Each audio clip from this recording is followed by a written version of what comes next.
Margaret's tent was silent. Behind the doctor, Tegan could see the figure sprawled across the bed. Margaret's head lolled back over the far side of the bed, and Tegan was thankful that the eyes were hidden. She knew that they would be open and blank, the pupils dilated in the gloom. Atkins and Kenilworth arrived, out of breath and hurriedly dressed.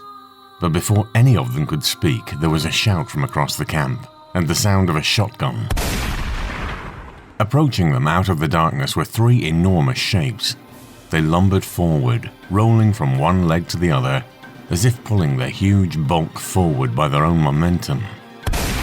Macready's shot caught the leading mummy in the right shoulder. It slowed a little, the right side of its body pushed back by the impact.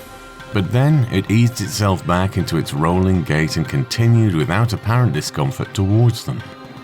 Macready broke open the gun and fumbled in his pocket for fresh cartridges. "I wouldn't bother if I were you," the doctor said. "There are siren service robots. A few bullets and a bit of buckshot won't worry them." "And what would you suggest?" Kenilworth asked. "I'd suggest we run."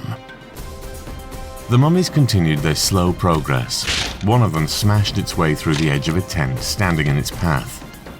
Silhouetted against the canvas of the supply tent, a huge shape ripped the top from one of the packing cases.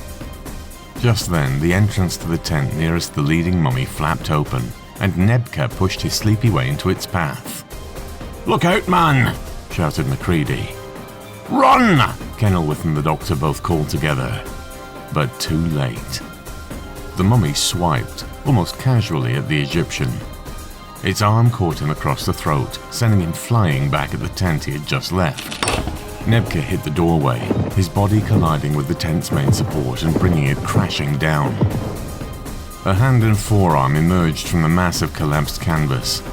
Then it spasmed, stiffened, and the hand flopped back onto the desert floor.